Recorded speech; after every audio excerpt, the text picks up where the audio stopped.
Milagro. Buenos días.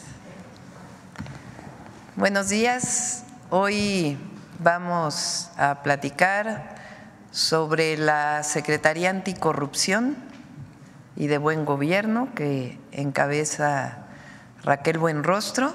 Nos va a explicar qué cambios tiene al pasar de la Secretaría de la Función Pública a Secretaría Anticorrupción y de Buen Gobierno. Y tenemos también a Noemí, que hoy es Día de Mujeres en la Historia, y vamos a hablar porque hoy es el aniversario del voto de las mujeres, 71 aniversario del voto de las mujeres. Entonces Noemí nos va a hablar sobre ello, dado que el día de hoy además es Mujeres en la Historia. Ah, no, eso es mañana, ¿verdad? ¿O es hoy? Hoy, ¿verdad? Mujeres en la Historia, hoy. Bueno, entonces le voy a dar la palabra a Raquel, luego le voy a dar la palabra también a Noemí, de una vez porque me imagino el tema que vamos a tratar el día de hoy y vamos a darle su tiempo. Adelante, Raquel. Con su permiso, Presidenta, si nos ayudan con la presentación, por favor. Bueno, primero les vamos a platicar de dónde estamos partiendo. Nosotros estamos partiendo ya de un primer piso de la cuarta transformación.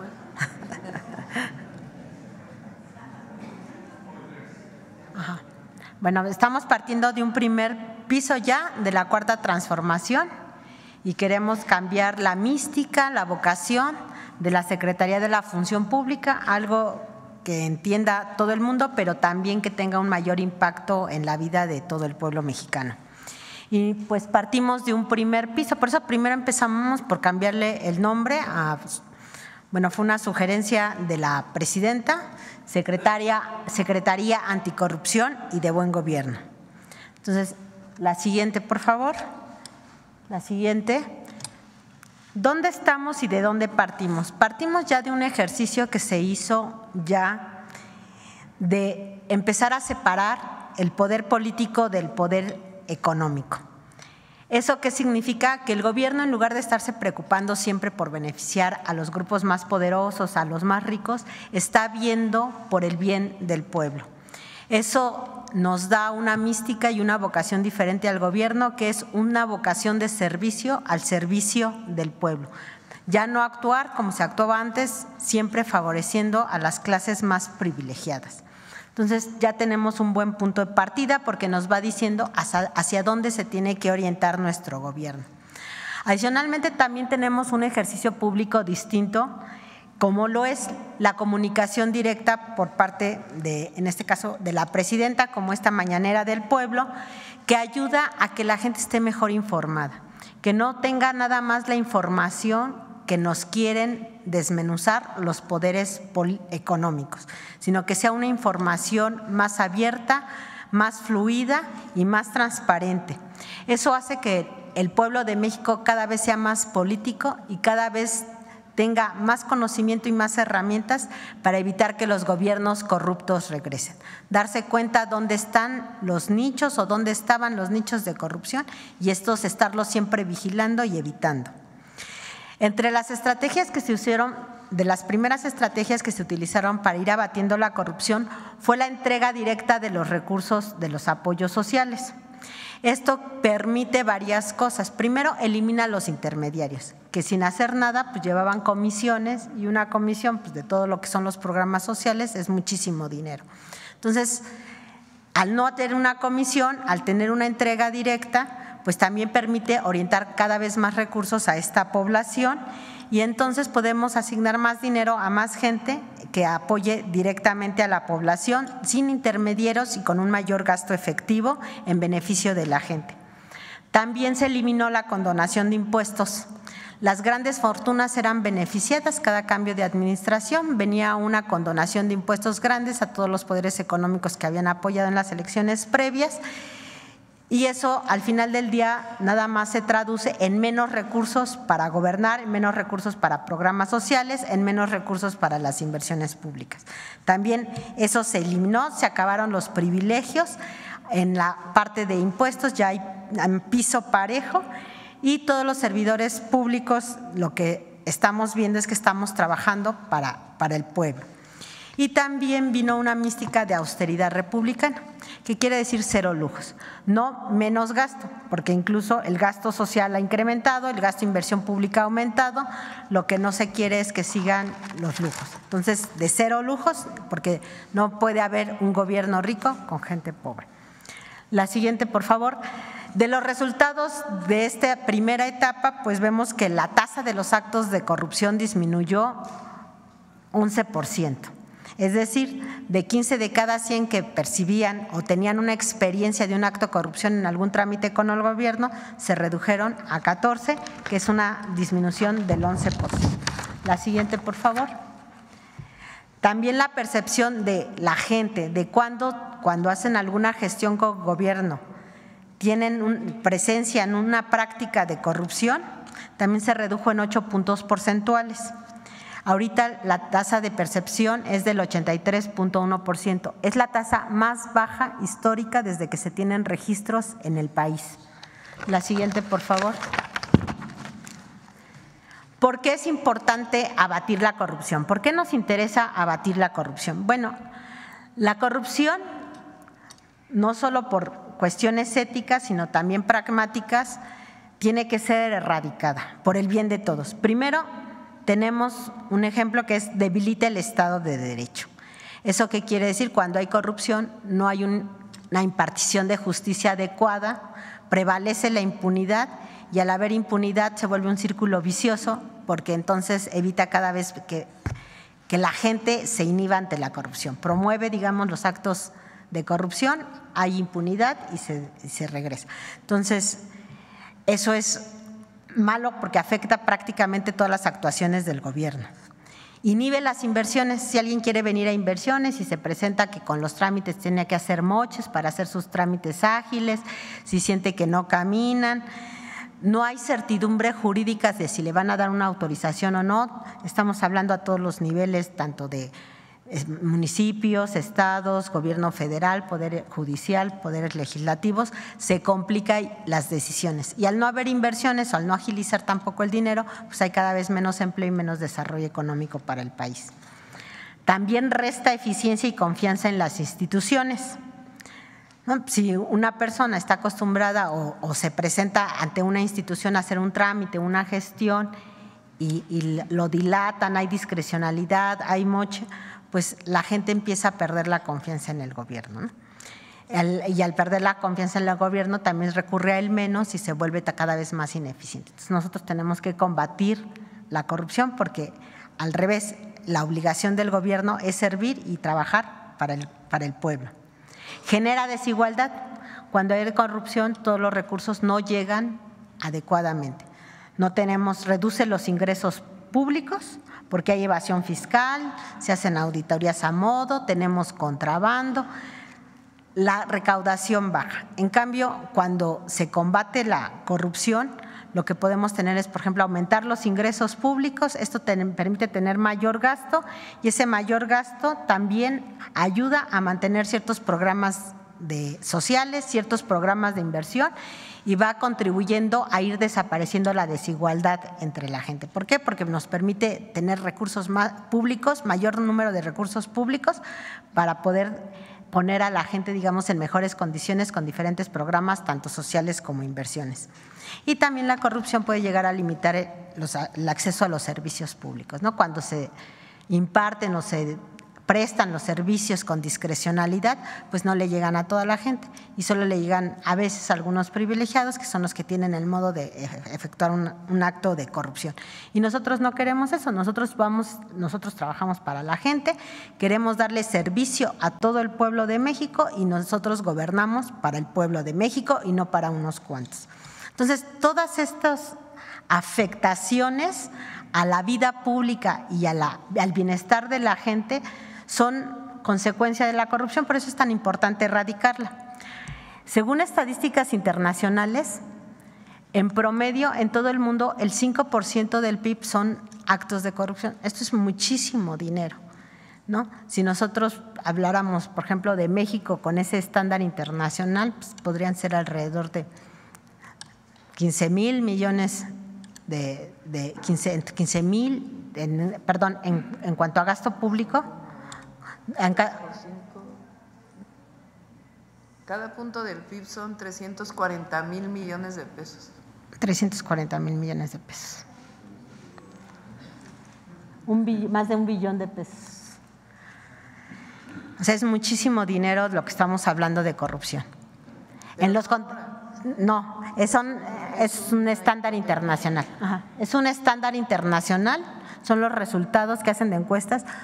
Por ejemplo, desafortunadamente los países más pobres son los que tienen los niveles más altos de corrupción, que jalan el porcentaje, ¿no? Por ejemplo, en África las tasas son muy altas, desafortunadamente. En México hay estadísticas que dicen que 4.5% del valor de los contratos eran sobornos, ¿no? Entonces eso también da más o menos 15,000, viendo nada más el gasto público, digamos, los contratos son 15,000 millones de pesos. Si metemos también la inversión pública, pues serían unos 50,000 millones de pesos. Con eso se pueden hacer muchas cosas. El ir acabando con la corrupción, y ustedes lo vieron, permitió tener mayores recursos públicos. El crecimiento de los recursos públicos ha sido histórico en esta cuarta transformación y queremos mantenerlo y queremos continuar abatiendo la corrupción para que estos recursos públicos sigan creciendo. La siguiente, por favor. Entonces, ¿qué va a hacer y cómo va a participar la Secretaría de Anticorrupción y Buen Gobierno? La siguiente, por favor. Bueno, lo que nosotros buscamos primero es pasar de un enfoque correctivo a un enfoque preventivo. En México tenemos un dicho que dice que ahogado el niño se tapa el pozo. Pues nosotros no queremos eso. Nosotros queremos desde antes evitar que se cometan los actos de corrupción, porque esto nos va a liberar también mucho más recursos, ¿no? No solo sancionar, sino evitar que se realicen. Para eso tenemos que hacer un trabajo muy cercano y oportuno pues, con toda la sociedad, con la gente, con los servidores públicos y también con el sector privado, porque la corrupción es no solo dentro del gobierno, sino también en el sector privado, ¿no? Siempre hay un corruptor y un corrompido para que pueda haber un acto de corrupción. Entonces tenemos que buscar cómo evitarlo de las dos partes de la balanza. Y esta secretaría pues nos ayuda mucho a esa participación porque en el gobierno hay pocas secretarías que son transversales. ¿Qué quiere decir eso? Son secretarías que están vinculadas absolutamente con todas las dependencias del gobierno, que tienen que ver con todas las secretarías, con todas las entidades, pero no solo con las del Ejecutivo Federal, sino también con los estados, con los municipios y también tenemos la relación con el Legislativo a través de la Auditoría Superior de la Federación. Entonces, es una secretaría que tiene un alcance, digamos, normativo y de supervisión amplio y que puede participar en todas las secretarías y entidades. La siguiente, por favor. Y esto nos lleva a establecer cuáles son los pilares que va a tener esta secretaría. Digamos que tenemos como un policía bueno y un policía malo. El policía bueno es el buen gobierno, que es el que va a prevenir. ¿Cómo le hacemos para que no se cometan los actos de corrupción y no perder ese dinero por un acto de corrupción desde el principio? Bueno, lo primero es dignificar la carrera del servidor público o del servicio público. O sea, la gente y los funcionarios, los servidores públicos tenemos que entender que trabajar en el gobierno es una vocación, es una mística y como hemos dicho en muchas ocasiones, no hay mayor satisfacción que cuando se hacen cosas para beneficio de los demás. Entonces esto nos lleva a tener que invertir, digamos, muchísimo en trabajar mucho en la formación ética y de integridad del servicio público para tener esa mística, esa vocación y esos principios y valores. Y acompañarlo de capacitación, porque esta capacitación técnica también ayuda al cumplimiento de las metas. Pero lo primero que tenemos es que desarrollar una vocación en el servicio público, una mística, pero además acompañada de valores de ética y de integridad. La otra es dar acompañamiento preventivo a las instituciones. Todos los programas prioritarios, todos los proyectos estratégicos, a veces son muy grandes, de los que ustedes ya conocen que se llevaron a cabo en el primer piso, pues está el Tren Maya, pero la presidenta tiene también aquí planes para aumentar muchísimo más, por ejemplo, el sistema ferroviario, 3,000 kilómetros. Son muchos proyectos de gran envergadura donde participa muchísima gente y son muy complejos y llevan mucho tiempo y requieren muchos recursos. Entonces tenemos que darles acompañamientos para inhibir la corrupción y asesorarlos en toda la parte normativa para que todo sea transparente y también ir de la mano para ir transparentando todo el ejercicio público. Modernizar la administración pública para inhibir la corrupción. Esto va acompañado de la Agencia de Transformación Digital. Nosotros creemos en que entre mayor sistematización haya, hay menos tentación para la corrupción. Si no hay contacto humano, sino todo es a través de sistemas y entre más ágil sea, más eficiente, es mucho menos la tentación de caer en un soborno, en una discrecionalidad. Consolidar las compras públicas también, trabajar en transparencia proactiva, que es pues que la transparencia sea un hábito en el quehacer público, en el hábito diario, en la medida que transparentemos nuestra actuación y que vayamos más allá de la ley. También, si el trabajo está a la vista de todo el mundo, también es más difícil que haya corrupción. Y obviamente sumar a la sociedad y al sector privado en todos los trabajos. La siguiente, por favor.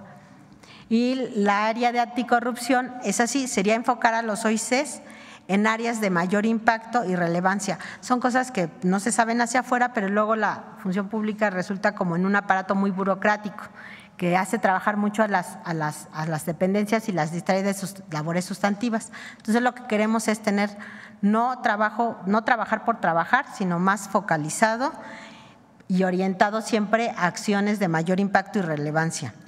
Fortalecer la cultura de la denuncia, tanto en el sector público como en el sector privado, y garantizar la confidencialidad de las denuncias. Muchas veces no denunciamos. Entonces la gente tiene también que ayudarnos a denunciar para lograr identificar más rápido los problemas.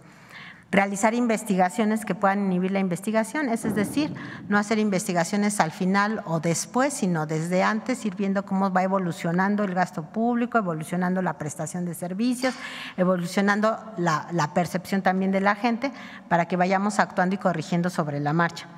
Y finalmente, combatir la impunidad. Tenemos que hacer que violar la ley sea más caro que cumplir la ley. Que no haya ningún incentivo para violar la ley. Ahorita para muchas empresas es más fácil decir incumplo con el contrato porque la penalización es muy baja y mejor digo que no tengo y con otra empresa lo vendo con una adjudicación directa a un precio más alto porque aparentemente hay un desabasto.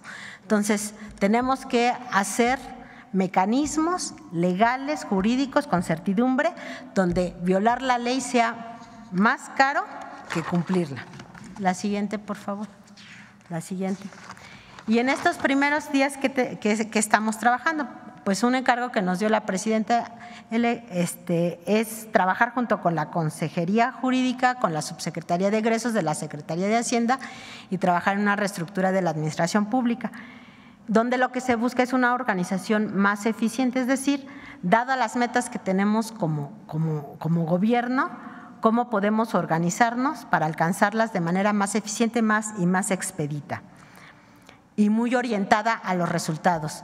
También vamos a llevar la parte de acompañamiento. Ya en los primeros días ya nos han instruido el acompañamiento ya a proyectos como el Tren Maya, el sector salud, seguridad alimentaria y entre otros. ¿Y cuál es la idea? Lo que decimos es ir de la mano con el ejercicio público para que se vaya viendo que se vaya ejerciendo de manera transparente y eficiente.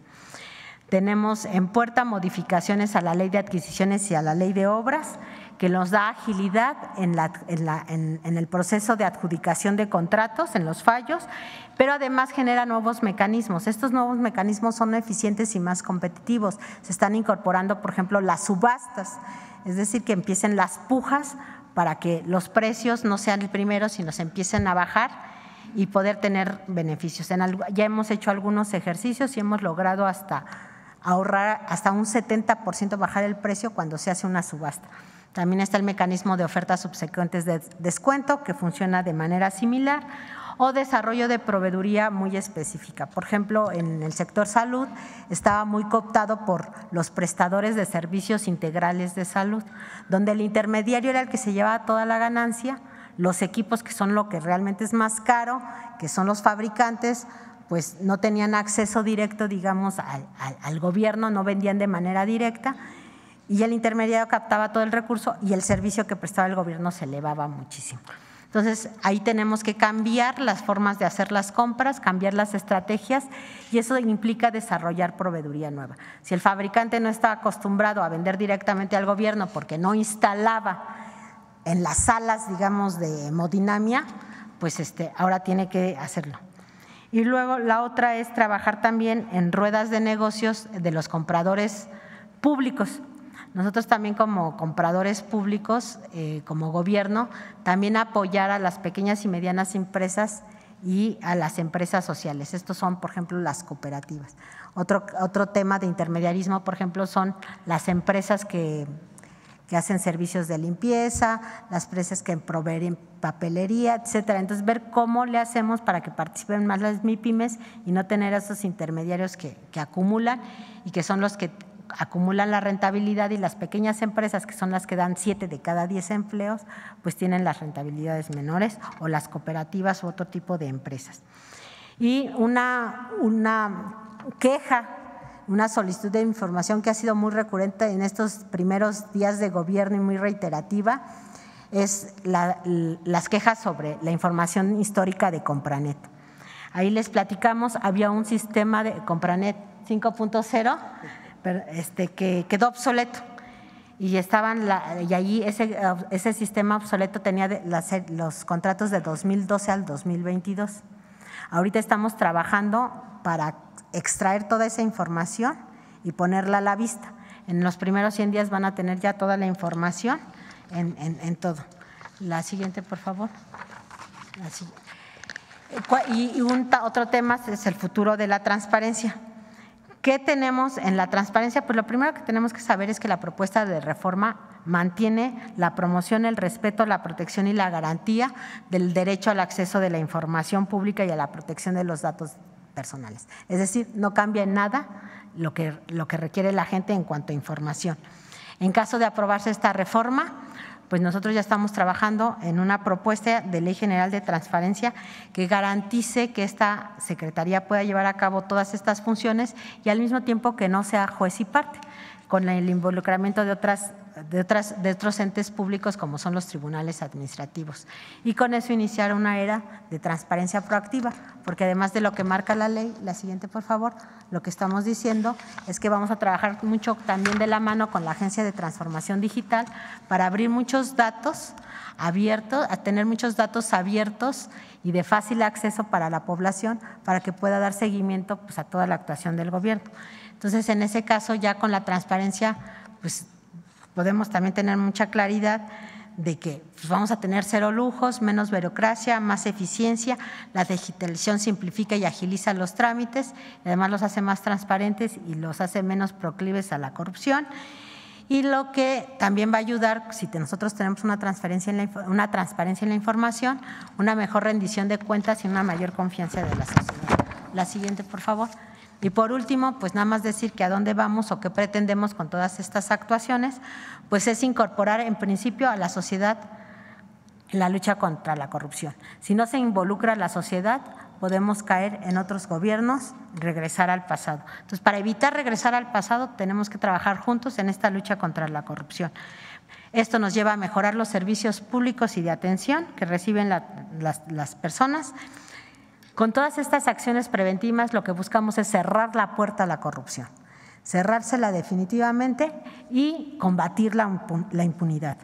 Con todo ello y con un gobierno que sea íntegro, más eficiente y cada vez más cercano a la gente. Todo esto de la mano, y para eso ayuda también la transparencia, para que la sociedad y el pueblo sea involucrado y evalúe lo que el gobierno está haciendo. El pueblo manda y el gobierno es para el pueblo. Muchas gracias.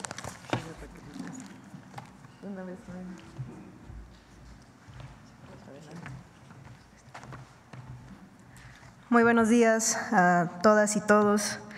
Efectivamente, hoy es 17 de octubre y un día como hoy, pero de 1953, se llevó a cabo la reforma al artículo 34 de nuestra Constitución, donde se reconoce el derecho de las mexicanas a votar y ser votadas.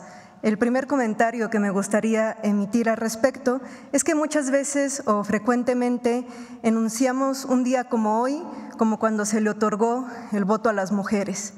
Y no fue una concesión, no se otorgó, no se concedió, sino que fue el producto de una lucha de decenas de miles de sufragistas mexicanas. Fue una lucha de décadas que terminó en la conquista de este derecho. Entonces, incluso en la forma de nombrarlo, es importante que dejemos de decir que se nos otorga o que fue una concesión, porque fue el producto de una conquista y fue el producto de una lucha que, como les decía, pues tuvo décadas de organización de distintas sufragistas y en distintas entidades. Y bueno, este derecho de estricta justicia, como lo enunció Ermila Galindo en su momento, pues tiene una larga trayectoria y les invito a ver esta cápsula para tener algunos nombres y algunos momentos claves de la lucha sufragista de las mujeres mexicanas. Las sufragistas fueron movimientos de mujeres que lucharon en distintos países para obtener el derecho al voto. En México, hace más de un siglo, en Las Violetas de la Náhuac, una de las primeras publicaciones feministas de México, se daba cuenta de los avances de la lucha sufragista en otras partes del mundo. Más tarde, en 1916, cientos de mujeres organizaron el primer Congreso Feminista en Yucatán. Ahí exigieron igualdad, educación y ciudadanía para construir, junto con los hombres, una sociedad basada en la democracia, la justicia y la igualdad. Un año más tarde, Ermila Galindo, colaboradora de Venustiano Carranza, promovió incluir el voto femenino en la Constitución política.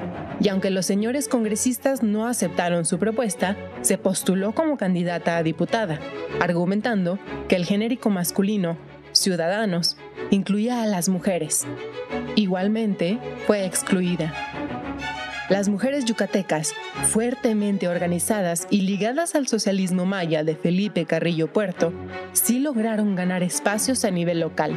En 1922, Rosa Torre González se convirtió en la primera regidora de Mérida. Y en 1923, Elvia Carrillo Puerto, Beatriz Peniche y Raquel Sieb, las primeras diputadas del Congreso de Yucatán. La ola de las sufragistas mexicanas se extendió por el territorio. En 1925, Chiapas y Tabasco reconocieron la igualdad jurídica de las mujeres para votar y ser votadas. En 1936, se eligió en Chilpancingo, Guerrero, a Aurora Mesa, la primera mujer en presidir un consejo municipal. Ese mismo año, Puebla reconoció el derecho de las mujeres a ser inscritas en el padrón electoral. Más tarde, Refugio Cuca García fundó junto con otras mujeres el Frente Único Pro Derechos de la Mujer, en el que llegaron a participar 50,000 mujeres. En 1937 ganó una diputación federal por Uruapan, Michoacán, pero el colegio electoral le negó el triunfo. Protestó con una huelga de hambre de 11 días frente a la residencia presidencial de Los Pinos. Fue hasta 1947 que se publicó la adición al artículo 115 de la Constitución para otorgar el derecho de las mujeres a votar, pero únicamente en elecciones municipales. En 1952, Amalia González Caballero y Margarita García Flores emprendieron una gira por todo el país, con el fin de recabar la firma de más de 500,000 mujeres para hacer la petición formal de igualdad de derechos políticos. En abril, se organizó además una Asamblea Nacional Femenil en la Ciudad de México, en el marco de la campaña presidencial de Adolfo Ruiz Cortines, en la que participaron cerca de 20,000 mujeres que exigían el derecho a votar y ser votadas. Finalmente, el 17 de octubre de 1953 se publicó la Reforma Constitucional que reconoció la ciudadanía plena de las mujeres y su derecho a votar y ser votadas a nivel federal. Debemos a todas esas mujeres que durante décadas lucharon tenazmente que hoy tengamos un país más democrático, justo e igualitario, gobernado por primera vez en su historia por una mujer presidenta. Así es, y yo como mujer, como maestra, pues me siento muy honrada de que me está tocando vivir este momento, porque además me ha tocado historiar a las mujeres de la independencia, de la revolución, las del movimiento sufragista mexicano, y hoy puedo dar cuenta de la primera presidenta electa de nuestro país. Les digo, es un momento histórico. ¿Por qué? Porque reflexionemos de esta manera. El 17 de octubre de 1953 se da esta reforma que reconoce el derecho de las mexicanas a votar y ser votadas. Va a ser hasta 1979 que vamos a tener a la primera gobernadora del país por parte de Colima. Vean cuánto tiempo tuvo que pasar. A partir de ese 1979, con esta gobernadora en Colima, hasta el año 2018 hubo 8 gobernadoras. Del 79 a 2018. El día de hoy vamos a terminar el año con 13 gobernadoras en nuestro país, 13 gobernadoras y la primera presidenta mexicana.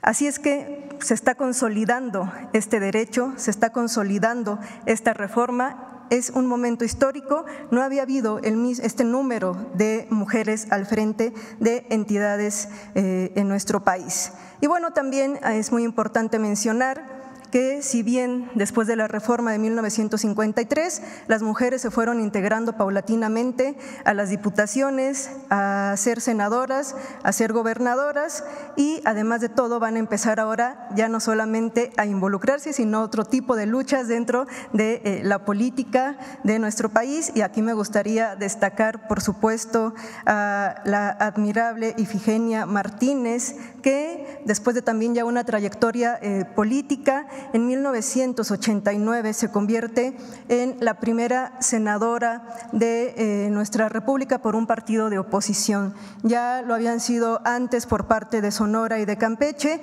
pero también es muy importante que mencionemos a estas mujeres que se fueron incorporando a la política por partidos de oposición, como años antes lo había sido Macrina Rabadán Santana por el estado de Guerrero en 1958.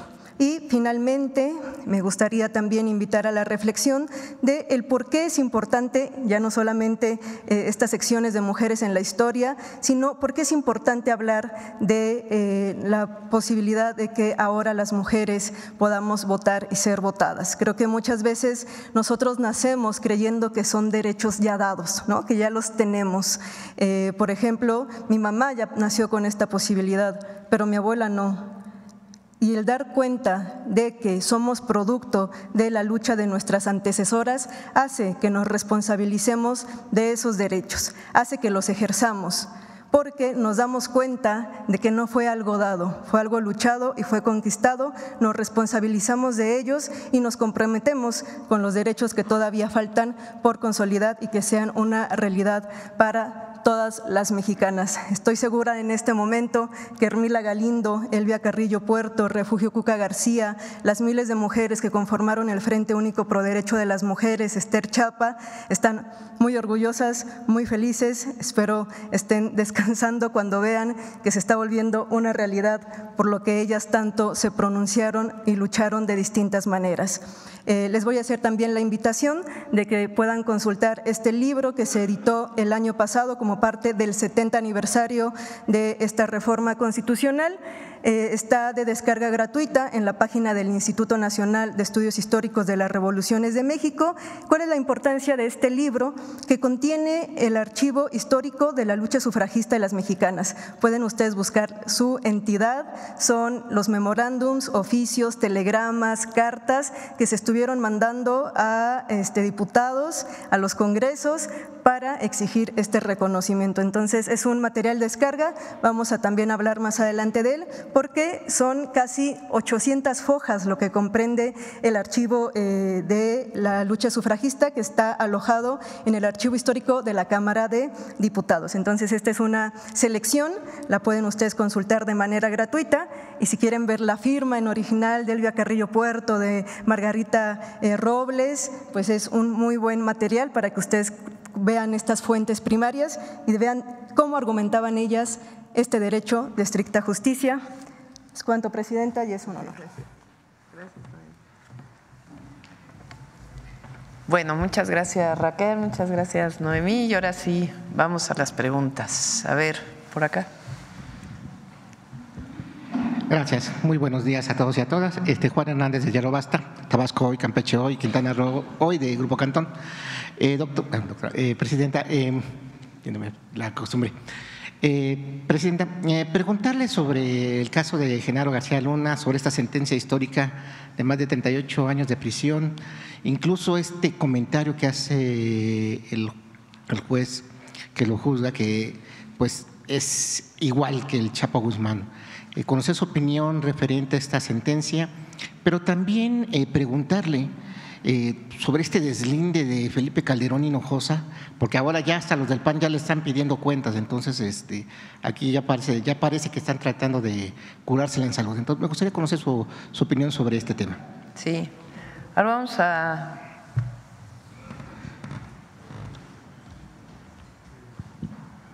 vamos a leer lo que el día de ayer el juez Brian Cogan en la Corte de Brooklyn sentenció a Genaro García Luna, exsecretario de Seguridad de Felipe Calderón, titular de la AFI con Fox y miembro en distintos niveles del CISEN desde finales de los 80s, lo sentenció a 38 años de prisión y $2 millones de multa. Y vale la pena, porque yo ayer dije y recibí críticas de algunos personajes, porque ayer dije, hubo una guerra contra el narco que declaró Calderón, expresidente que llegó a la presidencia a través de un fraude electoral y que para legitimarse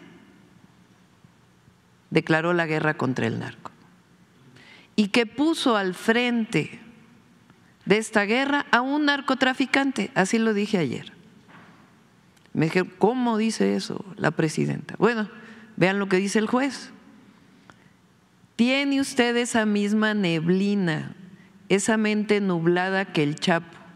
Usted dice aquí que tiene más de 30 premios, que por cierto muchos de ellos fueron otorgados por agencias de Estados Unidos. Algunos dicen que fue policía del año, pero señor, esto no hace más que confirmar que fue su cortina de humo. Usted tiene una doble vida. Usted vestirá muy elegante, usted podrá decir que respeta la ley y seguro lo cree, pero su conducta es la misma que la del Chapo. Entre otras declaraciones que hace el juez que lee la sentencia. Vamos adelante. ¿Cuáles son los delitos por los que se le condenó? Participar en una empresa criminal continua, conspiración para la distribución internacional de cocaína, conspiración para distribuir y posesión con intención de distribuir cocaína, conspiración para importar cocaína y hacer declaraciones falsas.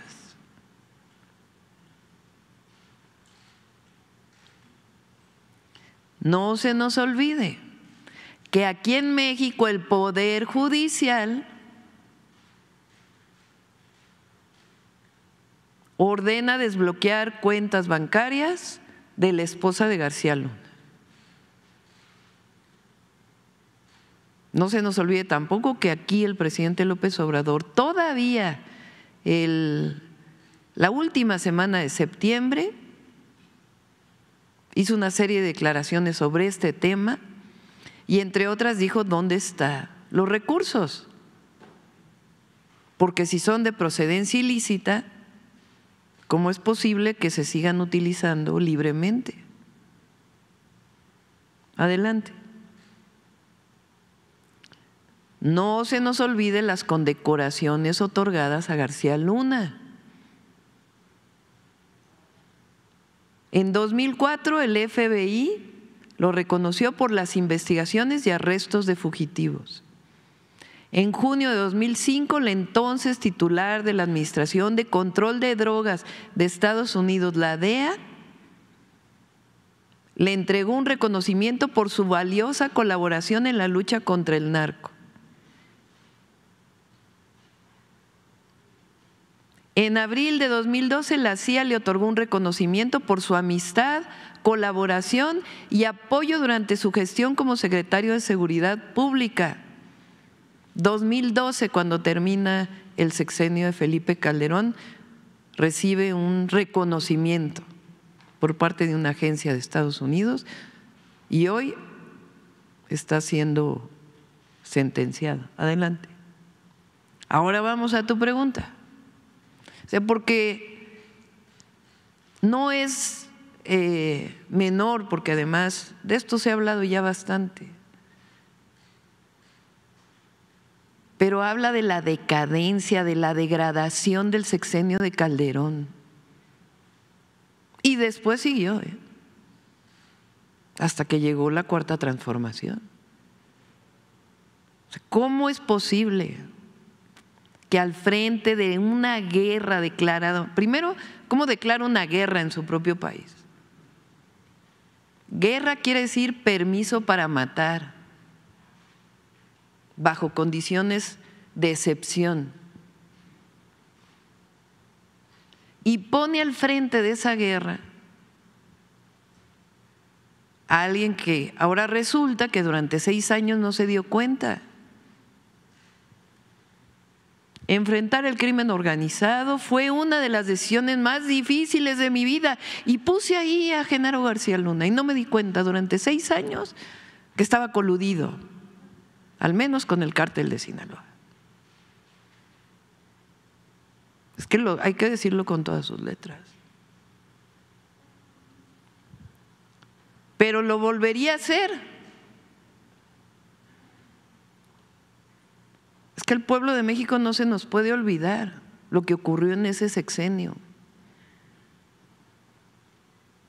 El verdadero enemigo de nuestro país es el crimen organizado que secuestra, extorsiona, mata ciudadanos, etcétera. Adelante. Mi política de seguridad tuvo aciertos y errores. Bueno, un pequeño error puso al frente de esa política de seguridad a un narcotraficante. Enfrentamos un enemigo poderoso que busca la captura del Estado, etcétera, etcétera. Adelante.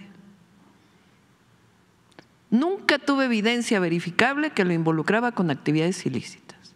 No he tenido acceso a las evidencias ni a los testimonios que se presentaron en el juicio. Bueno, perdón, ¿cuánto lleva el juicio? 5 años.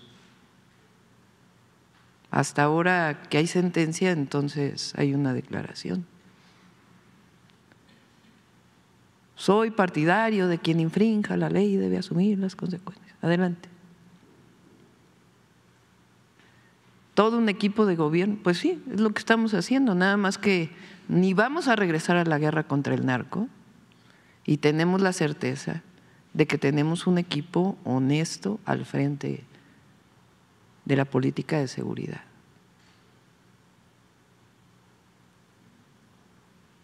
Vamos a ver nada más la gráfica de secuestros en el periodo de Felipe Calderón.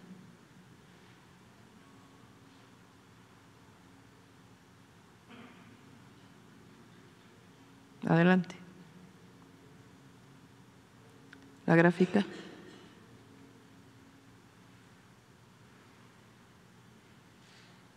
Y no se nos olvida el montaje de Florence Cassés. Vean nada más la gráfica de secuestros del periodo de Felipe Calderón, 2006 al 2012.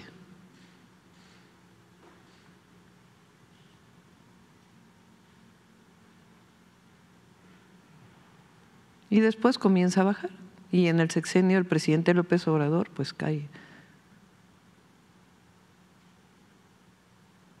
Adelante.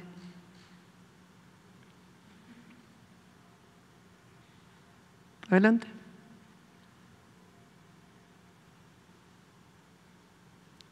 Esto lo puso aquí el presidente López Obrador en su momento.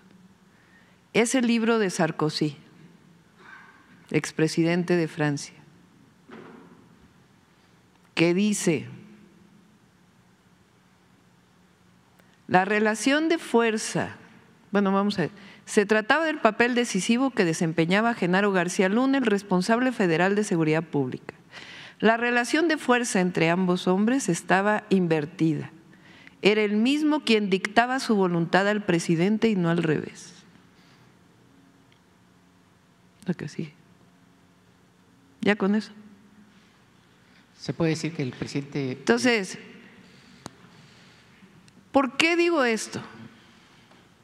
Más allá de los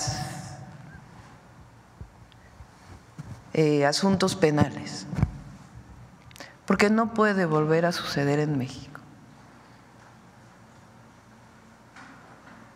6 años de reivindicación de una política que se sigue reivindicando hasta la fecha, que llevaron un crecimiento exponencial de los secuestros, que se aceptaba que hubiera víctimas colaterales. Hoy se sabe que quien estaba al mando de esa responsabilidad, lo dice el juez que dicta la sentencia, no hay diferencia entre este personaje y el Chapo, un personaje reconocido por ser narcotraficante. Entonces, lo que no puede haber es hipocresía, porque ahora ya se deslindan unos cuantos del asunto, que por cierto, el presidente del PAN es el que ahora dice que se reconozca el delito de crimen organizado como terrorismo, que justamente lo que busca es intervención. Pero ¿qué dice ese presidente del PAN sobre el cártel inmobiliario?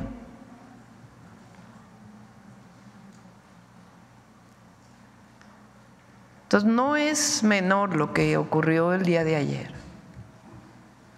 Y a lo que nos debe llevar es un análisis profundo de lo que fue ese periodo, la degradación a la cual se llegó. A partir de 2018 el país cambió por voluntad del pueblo. Y en el 2024 el pueblo nos dio su respaldo. Y pueden tener la certeza de que jamás va a haber una colusión o un acto de corrupción. Y que si llega a verlo, para eso está la Secretaría Anticorrupción. Porque nosotros tenemos un mandato popular, que es erradicar la corrupción y construir la paz de una manera muy distinta, atendiendo las causas y disminuyendo la impunidad. Pero que no se nos olvide al pueblo de México, a los jóvenes. Hay jóvenes que nacieron en 2006, tienen hoy 18 años. Que sepan qué ocurrió en aquel sexenio y cómo continuó una política que no cambió mucho, y que a partir de 2018 entró un gobierno que separó el poder político del poder económico y que trabaja de manera permanente con el pueblo y erradicando cualquier forma de corrupción y de colusión. Y eso lo tenemos que defender entre todos. Eso es lo que… Bueno, muchas gracias. Y bueno, y finalmente, con mi segunda pregunta. En los últimos días se ha intensificado y radicalizado las protestas de trabajadores del Poder Judicial. Incluso ya hay una ala radical que pues está a favor… Se me olvidó algo. Ajá. Nada más para que vean algunos colaboradores de la actual administración del Poder Judicial.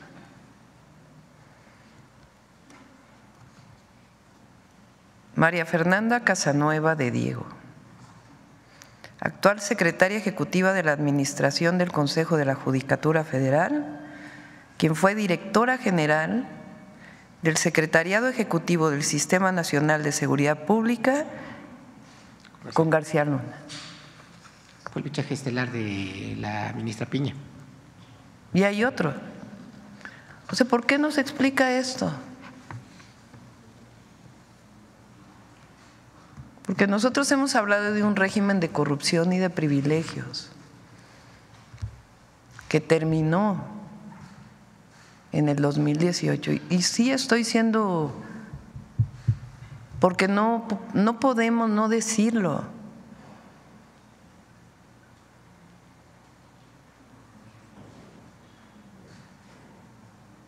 ¿Qué responsabilidad? O no hay ninguna responsabilidad, pero son colaboradores hoy.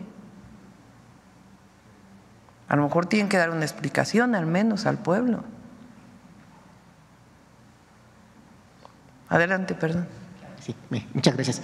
Le comentaba, se han radicalizado las protestas de integrantes del Poder Judicial, incluso hay un ala ya radical que, bueno, pues ya está con la idea de tomar carreteras, está con la idea de tomar edificios. También es esta ala la que no quiere perder sus privilegios, no quiere regresar a trabajar. Y sin embargo, una de las cuestiones que más preocupa es que van a extraer archivos y, bueno, pues expedientes para irlos a aventar ahí al Senado de la República. Ayer decidieron regresar a trabajar. Algunos, pero no todos. No, en el Consejo de la Judicatura me informaron hoy, a ver si lo checan bien, que ya hay un llamado a regresar a trabajar de todos. Hay llamado, pero no todos quieren seguirlo. Sí, pero hay una orientación en el sentido de que si no regresan a trabajar, entonces ahora sí va a haber descuento de salario. Otro aplauso para el Consejo de la Judicatura. Es que ya tiene que precisamente actuar el Consejo de la Judicatura, porque pues prácticamente en el mes de noviembre ellos van a recibir un bono. Uno de esos bonos, pues vaya, de mes y medio, que estamos hablando de alrededor de 75,000 pesos. Entonces quisiera preguntarle, pues si usted les haría un llamado ya precisamente para que… Pues ya lo hizo el Consejo de la Judicatura y qué bueno, que se normaliza el trabajo y en junio la votación y en septiembre pues entran en la mitad de los espacios nuevos jueces, magistrados y un nuevos ministros y ministras de la Suprema Corte.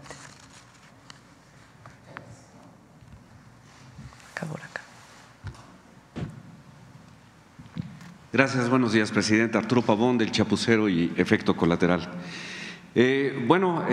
Sobre esta cuestión del INE, al parecer ya algunos consejeros pues van a detener ahorita la organización que estaba en curso para las elecciones, al parecer por las amenazas que tienen de los amparos y que posiblemente los pudieran meter a la cárcel.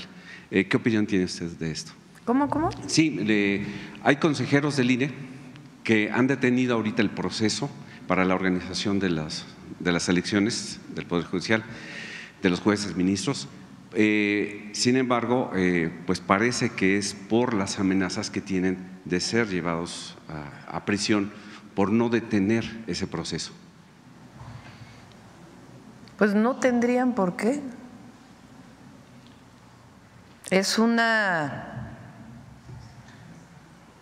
decisión del pueblo de México que se mostró en el resultado de la elección y que a su vez pues es una reforma constitucional que con los propios artículos de la Constitución está ya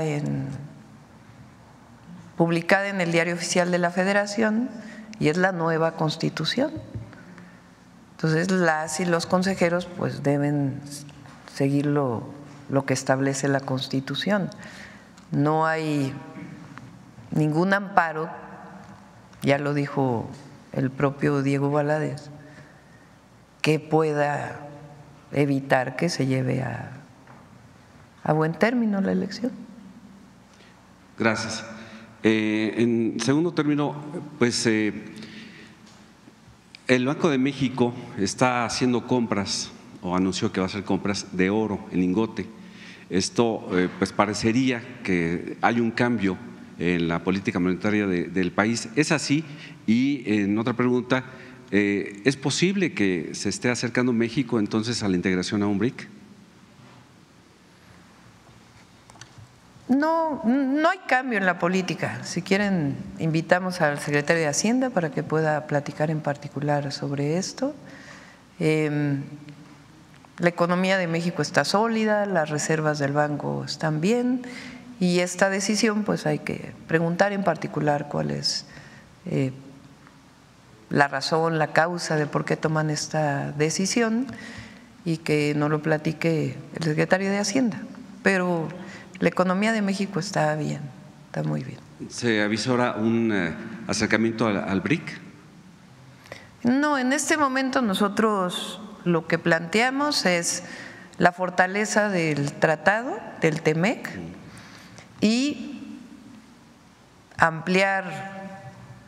México tiene relaciones comerciales, incluso tratados comerciales con muchos países, no solo con Estados Unidos y Canadá. Y siempre va a estar o vamos a estar en este sexenio con esa apertura. Pero nuestro interés es fortalecer el tratado comercial con Estados Unidos y Canadá, que como vimos en la reunión con los empresarios, con las empresarias, con los gerentes, con los coordinadores de las empresas de Estados Unidos y de México que tuvimos hace 2 días, hay mucho interés en invertir en México. E independientemente de la elección en Estados Unidos, quede el presidente Trump o la vicepresidenta Kamala Harris, va a seguir esta relación comercial. Porque Estados Unidos hoy depende mucho de Estados Unidos y nosotros también tenemos una relación muy importante con Estados Unidos. Como lo dije el otro día, no competimos entre nosotros, nos complementamos. Y además la apertura hacia el continente, que es muy importante. Vamos a seguir con esa política. Y ahora que lo menciona, Kamala Harris ha declarado que pues coincide con las políticas del gobierno de México y bueno, en especial ya ahora con el de usted, acerca del reconocimiento a los pueblos originarios. ¿Qué opinión tiene al respecto del positivo comentario de Kamala Harris? Sí, hay una declaración que ella hizo hace como 1 año, 2 años, ¿no? Que salió, ahora la repitieron, está bien.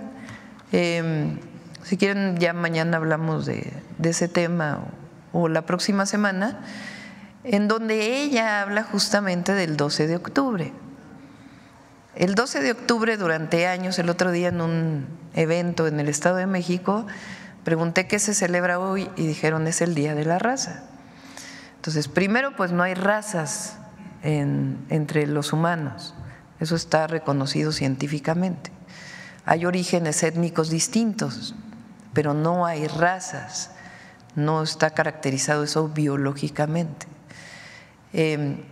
Y segundo, es esta idea de que hubo un encuentro de dos mundos amistoso que produjo el mestizaje. Y en realidad no fue así, y eso es lo que dice ella en su declaración. Hubo una invasión que trajo muerte, hubo una imposición de una religión, hubo violencia, hubo muerte por enfermedades, pero también por agresiones. Hace unos días me mandaron un artículo de, su nombre es Federico, es a ver si el que habló con nosotros el día de que le cambiamos el nombre al parque, Federico, se me olvidó ahorita su apellido, en donde discuten justamente si hubo genocidios, si hubo masacres. Es un especialista muy importante de los mexicas y de lo que significó Navarrete, exactamente, Federico Navarrete. Se los voy a pasar, es un artículo muy interesante. Y entonces ella recupera eso, dice, no fue un encuentro amistoso. Entonces, cuando nosotros hablamos del perdón de España hacia México, tiene que ver con eso, con reconocer lo que fue el periodo de esta invasión y la conquista y la resistencia de los pueblos.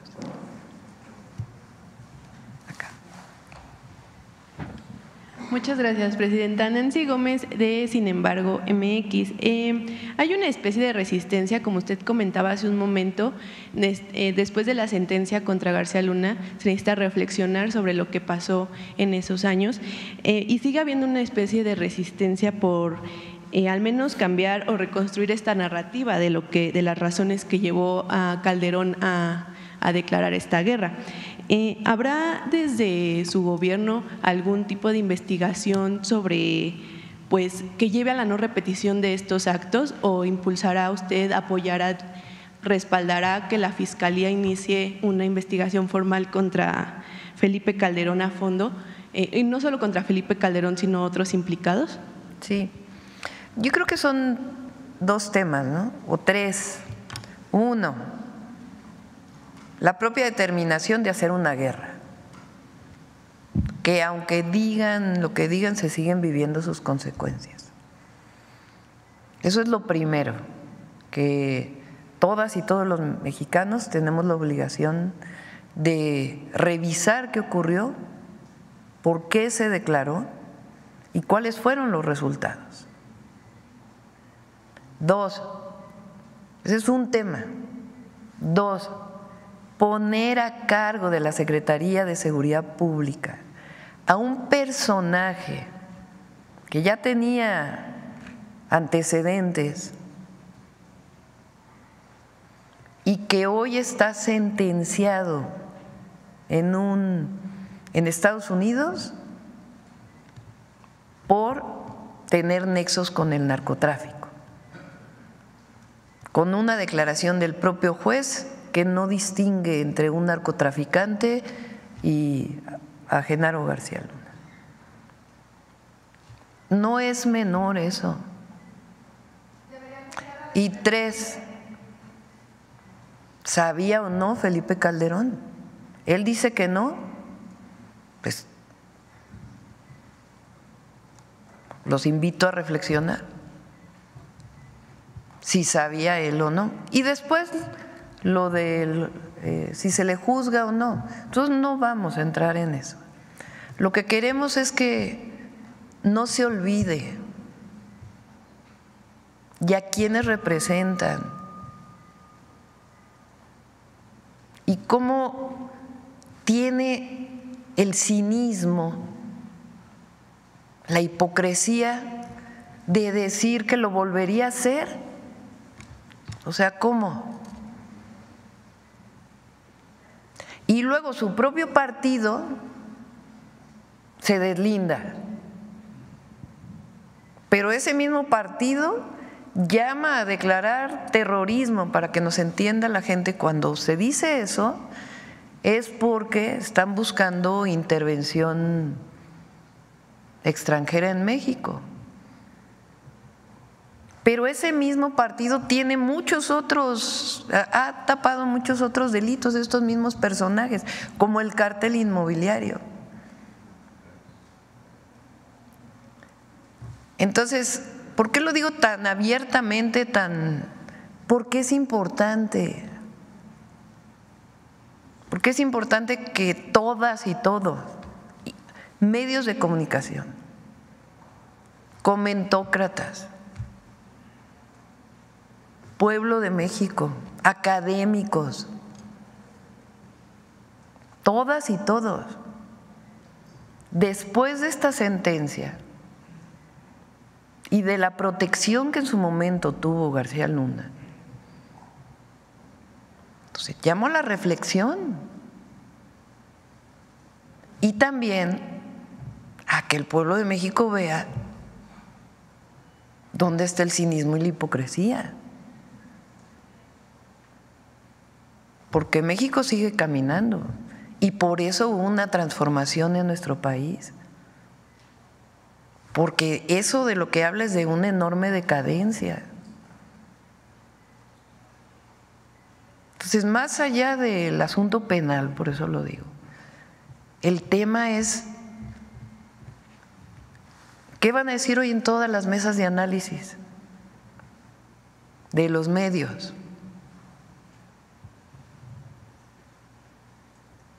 Que van a seguir diciendo que nadie sabía nada, que ¿por qué la gráfica de secuestros? ¿Por qué el montaje que se hizo? ¿Qué pasa con el caso Florence Cassés? ¿Por qué dice eso el expresidente de Francia? Una exembajadora también lo dice. Entonces, es un periodo no tan lejano, 2006 a 2012, porque luego se habla de democracia en México. Sí, nada más que ese presidente llegó con un fraude electoral.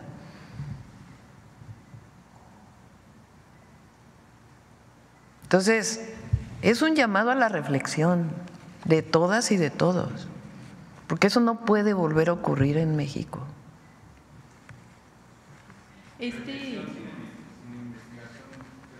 No, si hay una investigación, nosotros no, la presidenta no lo va a hacer. O sea, a mí lo que me corresponde y es importante, y por eso son estos ejercicios. Este ejercicio es un ejercicio de información, de transparencia del Gobierno de México, pero al mismo tiempo de reflexión para todas y todos los mexicanos, de qué fue lo que vivió México en ese periodo, de cuáles son las declaraciones de quienes protegieron ese periodo, los que trabajaron ahí, y del expresidente. Porque de eso también depende no solo el presente de México, sino el futuro de México. Entonces, nunca más. Entonces, por eso es este llamado a la reflexión de todas y todos los mexicanos, con información. Este llamado a la reflexión que realiza sin decir como si Calderón sabía o no, es como usted está haciendo la invitación a que la población lo analice. Él ha dicho en los tweets que pasó que no sabía, pero ¿es posible esto que usted desde ya al frente del Ejecutivo Federal, qué le podría decir a la gente si es posible que como presidenta no se sepa las decisiones que toma, las actuaciones que hace su secretario de Seguridad? Por eso pongo las declaraciones de aquel momento de quienes estuvieron cerca, y deberían declarar otros que estuvieron cerca. O sea, un expresidente de Francia que escribe un libro y dice que el hombre fuerte de ese gabinete era García Luna, porque él defendió un caso de una ciudadana francesa. Pero así como ese, hay muchos otros que en aquel momento hablaban de la colusión de García Luna y muchos otros que no dijeron nada. O delitos como el secuestro. ¿Por qué se dio el crecimiento de ese delito en ese periodo? Entonces, o sea, a mí me parece la publicación de ayer de Felipe Calderón, pues que es muy cínico. O sea, como yo no sabía nada, pero llamo a todas las fuerzas a que combatamos a la delincuencia organizada como yo lo hice. A ver, ¿cómo que como tú lo hiciste? Si pusiste al frente de eso a un personaje que hoy está juzgado como narcotraficante, como un delincuente. Entonces, no me corresponde a mí decir si había involucramiento o no. Lo que digo es lo que decían otras personas en aquel momento y que como esta publicación, lo que deberías pedir perdón al menos. También.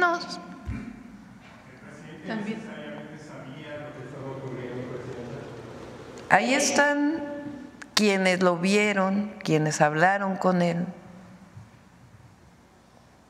Entonces, lo que hay que llamar la atención es su publicación ayer, después de la sentencia y de 5 años de juicio. Y entonces él dice, yo no sabía nada, qué bueno que se aplique la ley, yo hice bien, ¿lo volvería a hacer? O sea, ¿cómo? ¿Cómo? O sea, ¿cómo lo volvería a hacer? ¿Volvería a poner a García Luna al frente? Porque eso es lo que dice. Dice, lo volvería a hacer. O sea, volvería a poner a García Luna al frente. Eso es lo que está diciendo. Y luego un llamado a que todos nos unamos para… No, a ver, perdón. Se hizo una política en el 2006 que fue sancionada por el pueblo de México en el 2018 y que fue ratificada en el 2024. Y nosotros tenemos una estrategia de seguridad que va a dar resultados y que tiene que ver con atención a las causas y aplicación de la ley, inteligencia, investigación. Pues no me corresponde a mí. Lo que sí creo es que ¿por qué lo saco el día de hoy? Porque él lo publica. Él haya sido como haya sido, llegó a la presidencia de México. Puso al frente de la Secretaría a este personaje. Y lo sentencias y él dice, volvería a hacer lo que hice.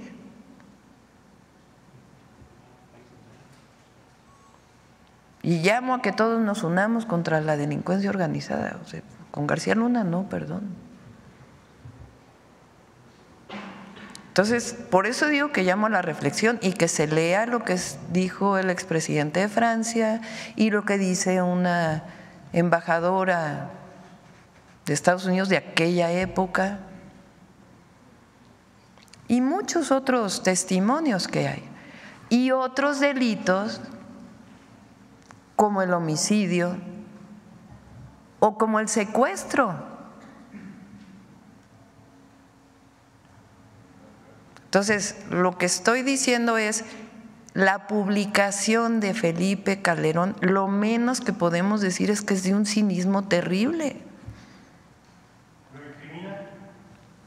Estoy hablando de la publicación, no me corresponde a mí, pero sí me corresponde llamar a la reflexión. en nuestro país sobre lo que ocurrió, sobre esta sentencia y también, y tiene que ver con el Poder Judicial. Miren, ayer sale una publicación del embajador de Estados Unidos sobre un caso de 2 delincuentes. Están amparados. Desde 2011 se pidió su extradición. El presidente López Obrador insistió en la extradición. ¿Quién los tiene amparados para no poderlos extraditar? El Poder Judicial. ¿Qué hizo el Poder Judicial del 2006 al 2012? ¿Qué está haciendo ahora el Poder Judicial con delincuentes? ¿Por qué aunque estuvieron en paro hay liberaciones? Porque la construcción de la paz y la seguridad en nuestro país depende del Ejecutivo, de los ejecutivos, depende de las fiscalías y depende también del Poder Judicial. En una estrategia que tiene que ver con atender a las causas y cambiar el modelo y erradicar la corrupción, y al mismo tiempo la aplicación de la ley, el tan llamado Estado de Derecho. ¿Dónde estuvo el Estado de Derecho durante 6 años? ¿Debería la Fiscalía investigar al expresidente? Es un asunto de la Fiscalía y nosotros no lo vamos a hacer. Nos corresponde llamar a la reflexión y debatir aquí si lo que publica él, ¿cómo dice lo volvería a hacer?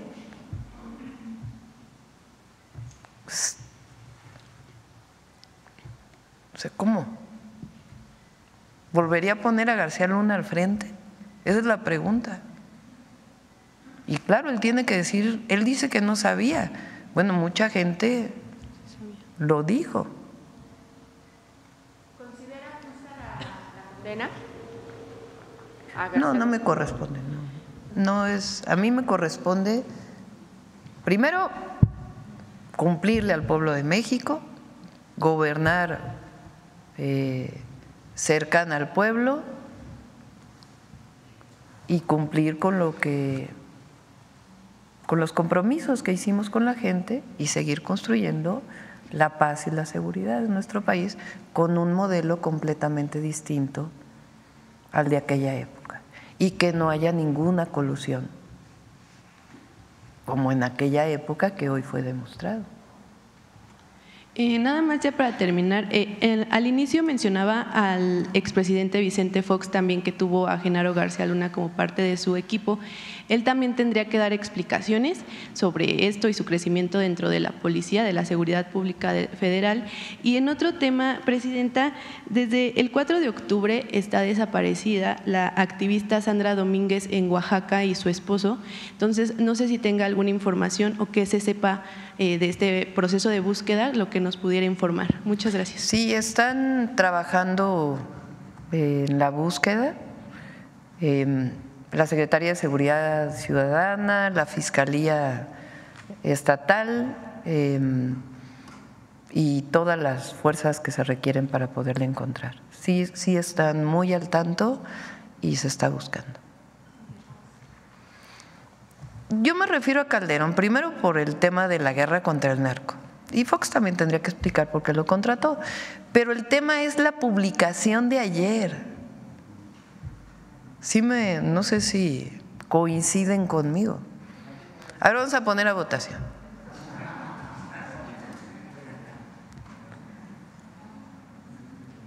¿Quién está de acuerdo con que es con lo que publicó Calderón?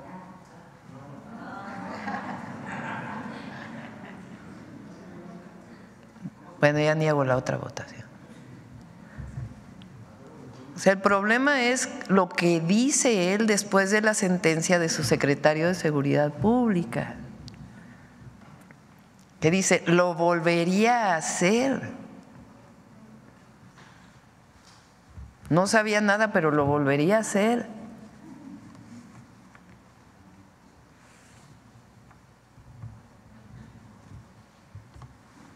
Bueno, ¿quién más? Gracias, presidenta. Karen Ballesteros, de Canal 11.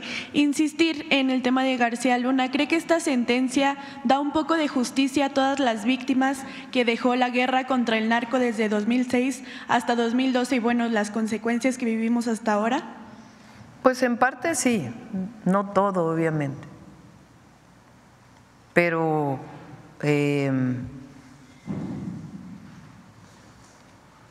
habla de que es importante que no haya impunidad. Ahora, ¿dónde está el dinero? Sí, vamos a seguir. Porque hubo recursos de procedencia ilícita y, repito, alguien que le regresa los recursos a la esposa. ¿Cómo sabemos que no son de procedencia ilícita? Una vez que él está sentenciado. ¿Qué haría falta también para, pues, poner en el centro a las víctimas directas, a las familias, después de haber vivido, pues, toda esta guerra contra el narcotráfico, desapariciones forzadas, secuestros, homicidios, etcétera? Pues acercarse siempre, y siempre es importante, si es necesaria, una reparación.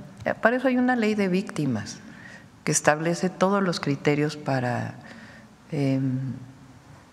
reparar y no repetir. Ayer mencionaba también que existe esta investigación por parte de la Fiscalía. Y podría ser todos los recursos para podérselos dar a las víctimas. Okay. Ayer también mencionaba de esta investigación que hay contra Genaro García Luna por parte de la Fiscalía sobre su relación en el asesinato de Luis Donaldo Colosio. ¿Qué avances hay? Si nos puede dar más información al respecto. Sí, vamos a pedirle a la Fiscalía que nos envíe, si es posible, los avances. Y también hay muchas investigaciones contra García Luna, de ese periodo de la propia Fiscalía. ¿Qué otras investigaciones hay? No sé si las tienen por ahí. Las investigaciones que hay de la Fiscalía General de la República contra García Luna en México. Hoy las presentó Rosa Isela. Por último, pues ayer tuvo esta reunión con el gobernador de Jalisco. ¿Qué acuerdos se llegaron? ¿Ya hay alguna fecha programada quizá para que el Gabinete de Seguridad también visite este estado? Sí, hablamos de varios proyectos que hubo colaboración de el presidente López Obrador con el gobernador Alfaro. Está una línea de tren, está, bueno, obviamente la presa El Zapotillo. Me platicó de un proyecto que desarrolló él de reciclamiento de agua y lo que le falta. Habló de la importancia del mantenimiento de carreteras en Jalisco. Hablamos esencialmente de los proyectos. Me invitó a que fuera a Jalisco antes de que él saliera y pues lo estamos evaluando. ¿Y sobre la seguridad se habló? Hablamos de, él me presentó una serie de gráficas de reducción del delito en Jalisco y me pidió poder ver al secretario de Seguridad. Le planteé que sí.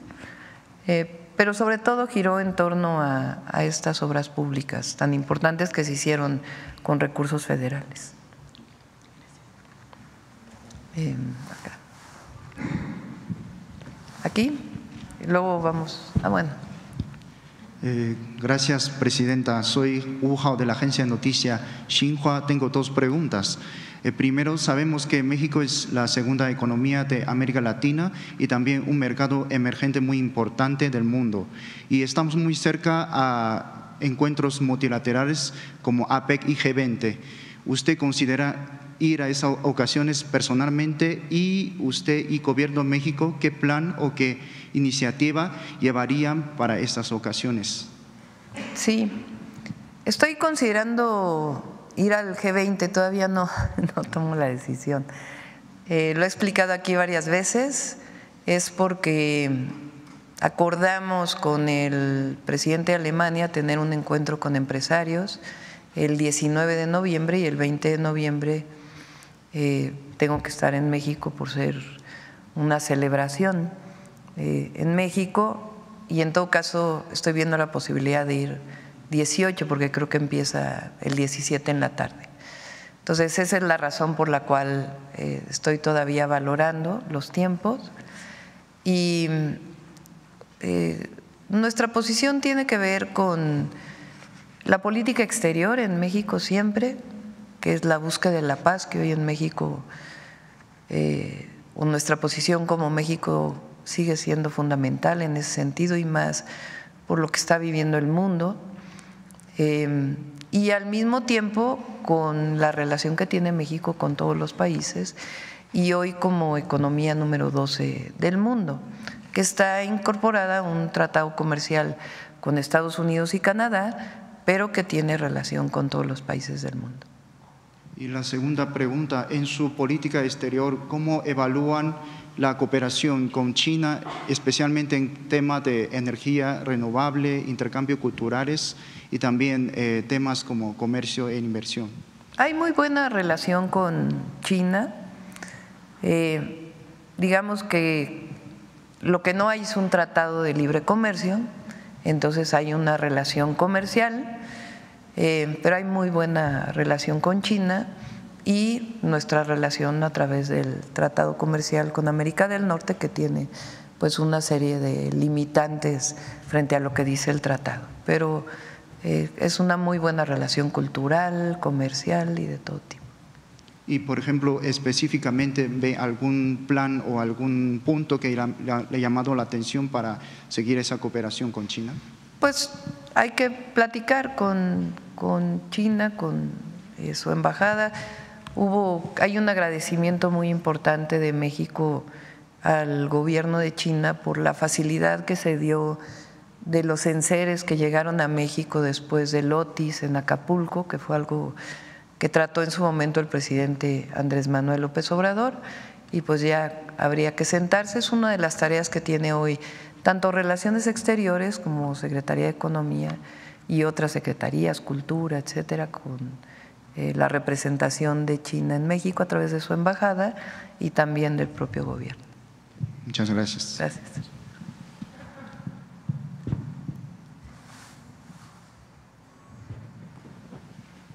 Buenos días, Presidenta. Jordana González, de Ruido en la Red. Insistir en el tema de Genaro García Luna, saber su opinión sobre una declaración que hizo la ex embajadora estadounidense Roberta Jacobson sobre que pues Felipe Calderón tenía en su poder la información sobre los nexos de su secretario Genaro García Luna, y pues que no hizo nada, que incluso el gobierno estadounidense tenía información, y pues ella textualmente dijo: conocíamos las andanzas de García Luna, pero debíamos trabajar con él. Pues ahora sí que sin comentarios, ¿no? O sea, es muy relevante esa declaración, y también de los premios que se le dieron en Estados Unidos en el 2012, un reconocimiento, cuando la embajadora pensaba esto, pues también es para la reflexión, ¿no? Y en una segunda pregunta, pues sobre el expresidente Felipe Calderón, en este contexto, hay una investigación en curso contra Felipe Calderón en la Corte Penal Internacional por crímenes de lesa humanidad cometidos durante su sexenio. Preguntarle si sabe cuál es el estado de la investigación y si su gobierno va a darle continuidad en este tema. Pues lo que se requiera por parte de la Corte Internacional. Pero repito, nuestro interés como presidenta no es levantar una investigación particular sobre Felipe Calderón. Que nos interesa, sí, más allá de lo que haga la Fiscalía, que es autónoma o lo que sea, pero nuestro interés no es ese, sino que sigamos, o sea, que no se nos olvide y que no, que reflexionemos sobre su declaración. ¿Qué significa esa declaración? porque es un expresidente que llegó con el haya sido como haya sido, pero es un expresidente que llevó a la guerra contra el narco, que puso al frente de esa guerra a una persona que está hoy sentenciada y que ese mismo día hace un comunicado que dice lo volvería a hacer. Eso es lo relevante. ¿Cuánta hipocresía? Y después un llamado a que trabajemos juntos. Y bueno, en una tercera pregunta, en otro tema, en Chiapas se han fortalecido grupos criminales como el Cártel Jalisco Nueva Generación y ahora amenazan con atacar bases zapatistas porque disputan su territorio. El Ejército Zapatista de Liberación Nacional emitió un comunicado ayer donde denuncia que hombres con armas largas ingresaron a su comunidad para exigirles se retiren. Saber si hay algún tipo de prevención para evitar el desplazamiento de comunidades zapatistas en Chiapas y evitar enfrentamientos entre los zapatistas y los cárteles. Sí, se está trabajando con el actual gobernador por parte del Gabinete de Seguridad y también con el gobernador electo. Y estamos trabajando en una estrategia de protección a las comunidades y de construcción de la paz.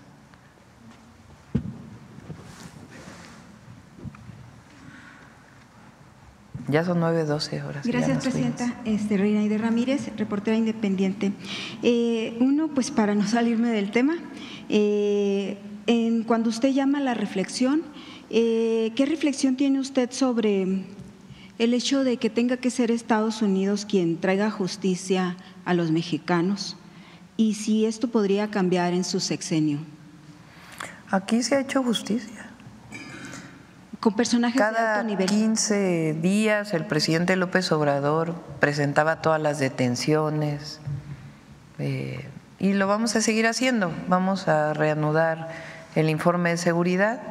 Estamos nada más trabajando para poder presentarlo, también hacer una presentación especial en función de la estrategia que presentamos, pero lo que nosotros queremos es fortalecer el sistema de justicia en México. Por eso es la reforma al Poder Judicial.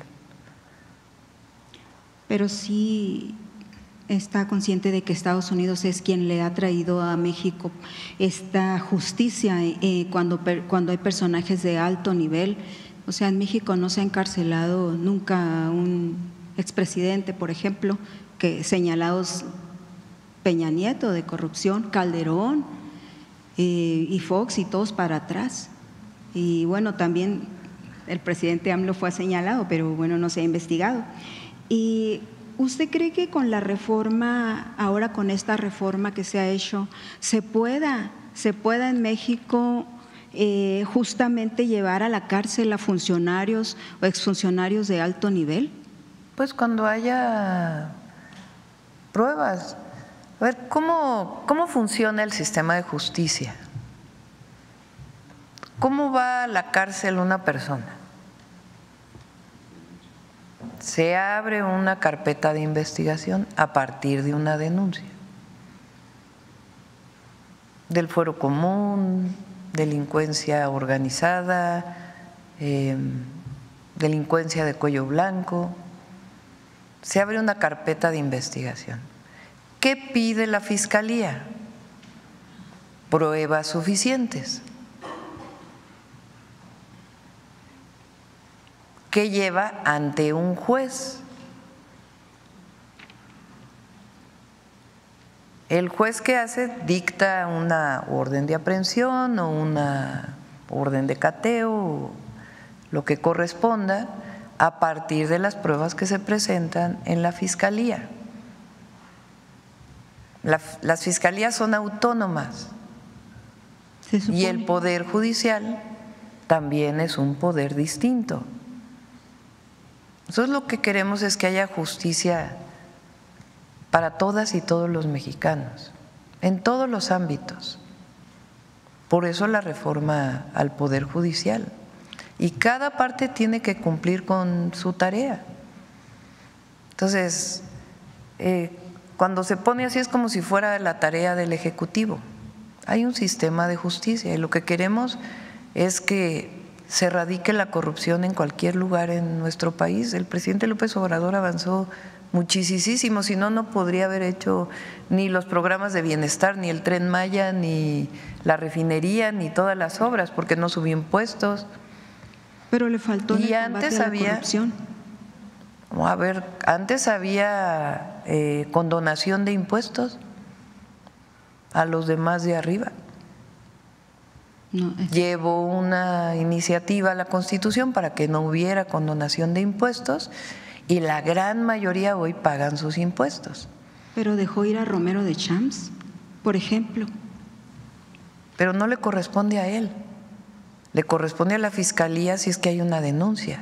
Justamente en eso que menciona de la Fiscalía, pues hoy continúa GERS, y si usted, en esta cuestión de que entramos a las reflexiones, si usted enviaría alguna iniciativa pues para que la Fiscalía trabajara, la Fiscalía General de la República, en función de los intereses de los mexicanos y no de particulares. Por ejemplo, si se podría alguna iniciativa para elegir al procurador, que sean y no dependa de grupos de interés o de gobiernos o de funcionarios públicos. Hemos hablado de que terminando la aplicación de la reforma al Poder Judicial, hay otros temas que se tienen que discutir en México. Entre ellos pudiera ser ese, no necesariamente, pero pudiera ser. Por ejemplo, usted mencionaba ahí 2 casos de García Luna que están en proceso, pero ¿cuánto tiene que salió García Luna y esos casos están estancados? A ver, ¿por qué no vemos la juez o el juez que liberó las cuentas para que la esposa de García Luna? Sí, es que todo el sistema de justicia está amañado y no nada más es el Poder Judicial, empieza desde abajo, desde el que te tiene, desde el Ministerio Público, los defensores de oficio, los jueces de primera instancia y así hasta que llegan pues a lo que tenemos hoy en México y que finalmente no repercute en justicia para los mexicanos y que muchos, se habla de una impunidad del 99%, casi el 100% de impunidad en México, con gente de alto nivel, funcionarios públicos que no son pues juzgados ni siquiera, y viven ellos con sus recursos que se robaron. O sea, ninguno de ellos ha sido enjuiciado. Por eso le pregunto a usted si en su sexenio cambiaría esto en algo, si se haría algo para que realmente se combata la corrupción y la impunidad. Pues ya presentamos hoy a la Secretaría Anticorrupción y de Buen Gobierno. Menciona usted también que se invitaría a la sociedad a participar en este nuevo sistema para que ¿cómo sería la participación de la sociedad? ¿Le pediría a usted que le ayuden a detectar casos de corrupción en el gobierno y que los denuncien y le digan, así como se les pidió que les avisaran de las mentiras que encuentran en redes o en medios?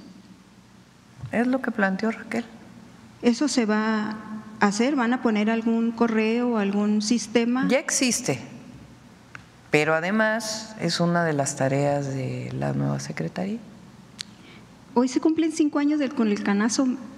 ¿Tiene alguna, algo que decir sobre esto? Porque ha seguido la violencia, se ha desatado más sigue en Sinaloa. Bueno, pero nada más en Sinaloa, ¿no? No tiene que ver con el culiacanazo. Pero lo que tú llamas hablando de los Chapos y de García Luna, que se le acusaba de protección a estos grupos. ¿Por qué no me cuentas qué pasó con la detención ¿De quién?